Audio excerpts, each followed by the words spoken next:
Testing. 1, 2, 3.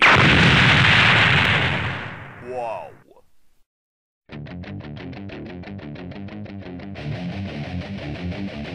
Skipping.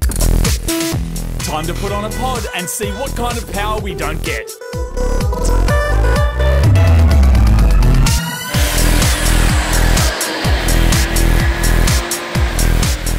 We've got 167.6 kilowatts, which is in line with the results of our last episode. Less power than the factory airbox. Well, then of course there's engine tuning, which you could take the ECU and tune it so that it would run on a cold air intake filter. I mean, ever thought of that? Huh? We're logging temperatures on the dyno, and you can see the ambient temperature's 15 degrees. Yeah, well, it's no shit that the ambient air temperature is 15 degrees Celsius. I mean, who cares about the ambient air temperature when all they're interested in is cold air intake systems and whether or not they work? I mean, come on, man! Wake up and smell the coffee, will ya? While the air going into the pod is around 24 degrees during the run. The pod's coming off, and we're going to do a run with no filter at all to see if there's any restriction. From what I can understand, it isn't a very good idea just to run your car without an air filter, given all the dirt and bugs that will go into your intake system.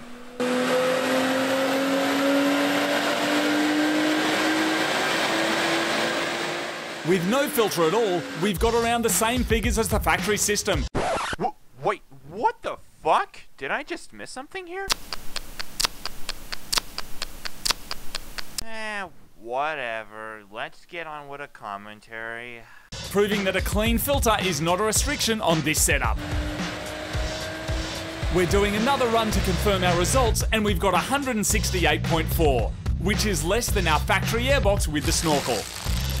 What we're doing now is removing the headlight. If you've ever been to the drags, you've probably seen that some people remove the headlight on the side of the car that has the filter. This is kind of like a cold air feed, so with this gone, the industrial fan in front of the dyno is going to be sending cold air, 15 degrees ambient temperature, straight through this space into the filter. We're going to see if that cools the air down going into the car, and if that turns into more power. Ooh boy, they're about to remove the headlight. Shit just got real.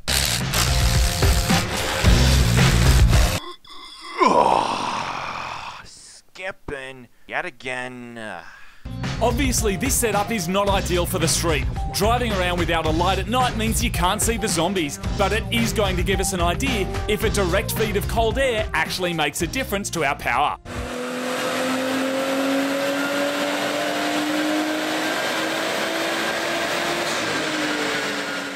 We've got 169.8 kilowatts, almost exactly the same as our factory setup. Well, what do you know? Time for some more skipping.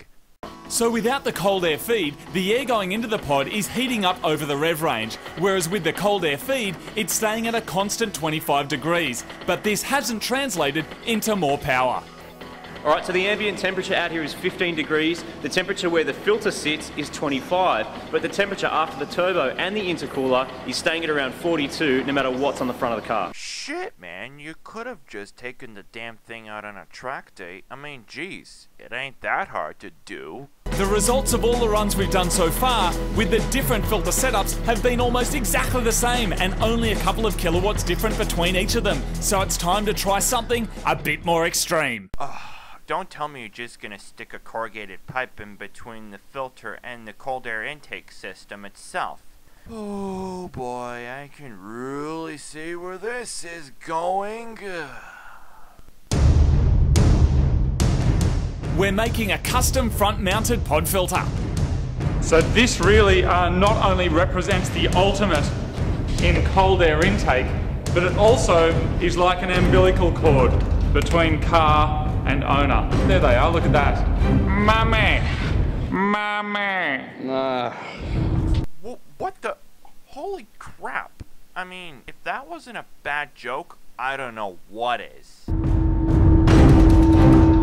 In this test, the filter is nowhere near the engine, it's getting air directly from the fan. If we don't see gains here, then cold air intakes are well and truly busted. If that were the case, then more testing is required. on the track itself.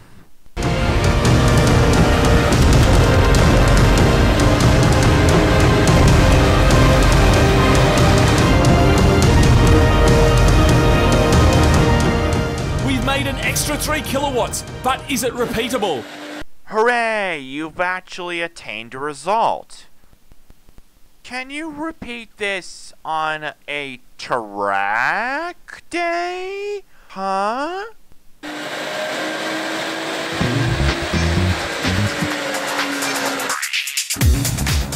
Yes, we've got a 3 kilowatt gain across the rev range. It's not a lot, but it is an increase in power. And I'll simply end the video there. Now, as far as final thoughts are concerned, you could have at least gotten away from the dyno and actually headed out to the track just so you can really comprehensively test the system on either a drag strip or a closed loop circuit. I mean, in all seriousness, that is not that hard to do.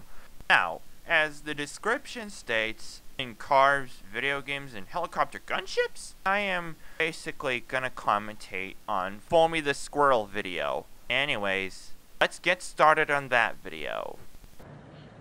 Over the years, our forms of entertainment have evolved, from storytelling to radio, from radio to television, from television to web content. All these mediums have become accepted forms of entertainment for the majority of the population. Well, let's just say that video games have also become an accepted form of artful entertainment. Am I right, guys? Huh? Am I right, guys? Except video games for some reason. Anytime I bring up the topic of video games, I usually get hit with some kind of idiotic quip like, "Ow, games are a waste of time," or, "Ow, games are for kids."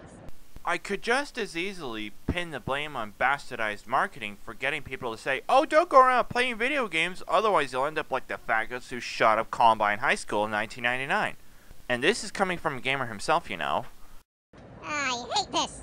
I really fucking hate this. Mainly because it dribbles from the mouths of elderly dustbags too out of touch to be aware of our changing taste in entertainment. They'd rather just bitch and moan about how kids don't read enough or how they watch too much TV and blah, blah, blah.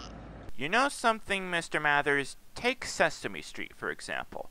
Sesame Street, being one of the most thoroughly researched and developed children's programs of all time, produced a result that children do imitate what they see on television at times, which may explain why Columbine was shot up back in 1999. For those who haven't picked up a controller since Pong, games have come a long way since the 2D blocks you used to play with.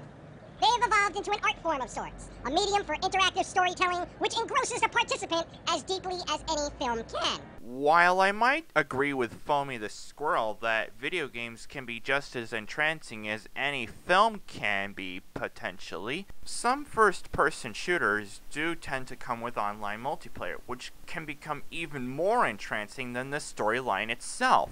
Just saying. But Foamy, it all seems so silly. It's mindless running around collecting virtual crap you don't need.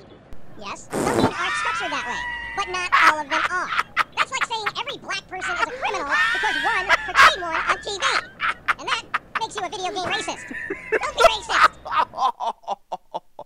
Nice one, you son of a gun. But games are so violent! And books aren't? Okay. Back to the commentary. Anyone read The Hunger Games? Remember the part with the exploding baby limbs? Bestseller! Discussion over! Okay, on that part where Foamy the Squirrel describes how the baby's limbs explode like that, now that is violent. Move along. But they're influencing our children to commit violent acts! Well, so is religious documents. Be it terrorism or right-to-lifers who kill doctors, a bunch of religious books have caused more violence in our society than any game, music video, or violent movie ever could. Holy shit, Batman! Is Al-Qaeda still alive and well today, even after Osama bin Laden was killed off by SEAL Team 6? Combined! Discussion over! Move along! Violent games should be banned from children! Dude, oh, and do please refer to my Columbine and Sesame Street statements. Please take thanks. Bye. Backwards-thinking box. You're not open-minded, you're not understanding. You don't grasp the concept, and therefore don't have an intelligent perspective that allows you to comment on the subject. You're scared of an art form you don't quite understand, and like a dumb creature in a corner, you're lashing out without reason and without logic. Well, I could say something similar about the commentary community, but then again, that would be hypocritical of me, now would it? Besides, a rating system is already in place, so shut the fuck up and let me get back to my game! Well, then again, the rating system in itself is pure bullcrap, and let's just say that a game that is rated for adults only should really have been rated M for mature. So there, you get my meaning? If you want to really understand what the fuck you're talking about, sit and play a wide variety of games. Learn about them, follow the stories, and if then you still fear they're corrupting the youth, play some more. Can anybody say Jack Thompson much? Much like literature, music, and film, there will be a lot of sucky content out there, and a handful of gems. It's your job, as a parent, to filter out the good from the bad. And if you can't do that, the next step isn't to ban everything. The next step is to learn how to be a fucking parent. Now, on to final thoughts. I may agree with Formula Squirrel that this whole ban on video games thing is nothing more than bullshit, but here's the thing though. You can't exactly let your television raise your children either as a parent, you know that? Hear me out on this one. Sesame Street and Columbine both prove that children can and sometimes do imitate what they see and hear on the media. Go figure, dude. Anyways, see you later, guys.